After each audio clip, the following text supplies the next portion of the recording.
pagi saudara, apa kabar Anda pada pagi hari ini? Tentunya berjumpa kembali bersama saya Suci Anissa dalam Sapa Jambi, di mana pada pagi hari ini saya kedatangan narasumber yang sangat luar biasa sekali dan mungkin bisa menginspirasi kita semua.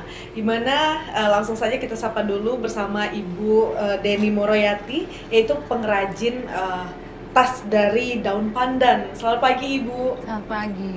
Iya, apa kabarnya hari ini Bu? Luar biasa. Luar biasa ya, pastinya kita akan berbincang-bincang, kita akan membahas apa sih sepak terjang yang Ibu lakukan, apalagi di depan kita saat ini sudah ada beberapa kerajinan yang Ibu bawa sendiri, hasil dari kerajinan tepatnya di Moroy ya Bu ya? Ya. Iya. Pastinya untuk saat ini kita akan membahas ya bagaimana sih Bu tentang kerajinan ini sendiri, dan sebelum kita membahas tentang kerajinan ini boleh Ibu ceritakan sedikit dong bagaimana sih awal mulanya terpikir ide untuk membuat kerajinan dari daun pandan ini?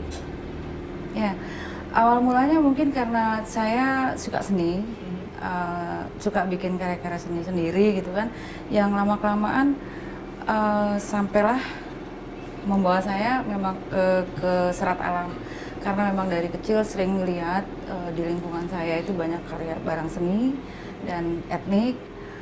Saya suka rasa nyaman, dari orang tua saya juga suka. Akhirnya saya coba bikin, mengkreasi dulu, kemudian kok ternyata disukai gitu loh. Akhirnya saya berpikir gini, kenapa ini nggak hanya jadi hobi gitu? Kenapa ini nggak jadi bisnis, jadi usaha, jadi karya seni yang bernilai bisnis. Yang awalnya cuma sendiri, kenapa sendirian ya gitu loh? Kenapa nggak ngajak orang lain gitu loh? Kalau kira-kira ini tahun berapa ide ini muncul Bu? Karena mungkin dari kecil dulu hobi nganyam-nganyam pandan atau apa mungkin? Enggak, justru awalnya saya cuma suka tapi belum bisa nganyam awalnya. Tapi setelah perjalanan, akhirnya kan saya menggeluti harus bisa. Akhirnya kita belajar. Ya, idenya muncul di anyaman ini 2018 akhir. Tapi kita fokus banget itu mengembangkan ini menjadi satu bisnis itu di 2020. 2020 berarti itu di masa-masa genting ya, antara masa perubahan menjadi kita saat itu lagi musim pandemi. Iya, berarti ada tantangan tersendiri saat Ibu mengembangkan bisnis ini. Tapi kalau boleh tahu Bu, kan banyak sekali jenis anyaman, tidak hanya dari daun pandan tapi dari rotan juga, dari serat-serat yang lain juga. Kenapa Ibu memilih daun pandan ini untuk menjadi bahan baku utama kerajinan ini? Iya. Padahal awalnya pandan itu susah ya. Iya, pandan kan mungkin orang kira pandan agak susah untuk mungkin seratnya dicari ya. Awalnya ya. Tapi pada akhirnya awalnya susah dicari, lama-kelamaan setelah kita tahu itu nggak susah lagi. Kenapa saya pilih pandan? Karena saya mencari sesuatu yang beda dari orang lain gitu.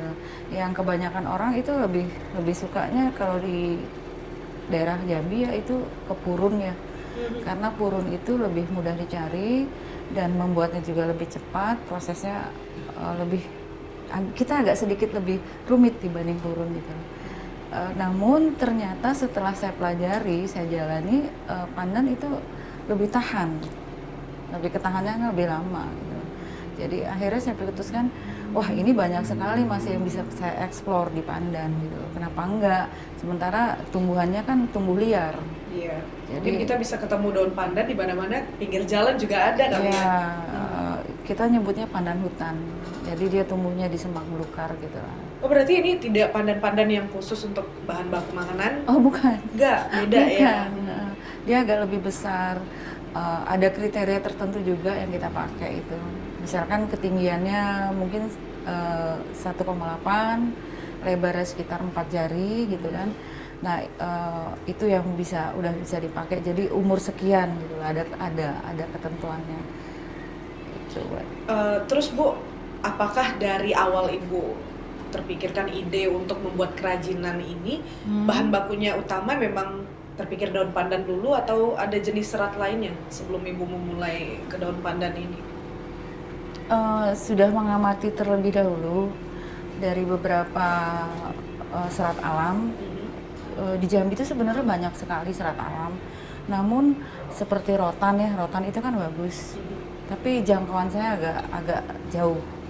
Dan pengolahannya juga butuh tenaga-tenaga yang untuk saat itu saya tidak terjangkau dengan tenaga saya. Ya? Karena butuh tenaga yang lebih strong gitu kan, mungkin laki-laki. Nah kalau pandan ini lebih bisa dikerjakan oleh perempuan-perempuan.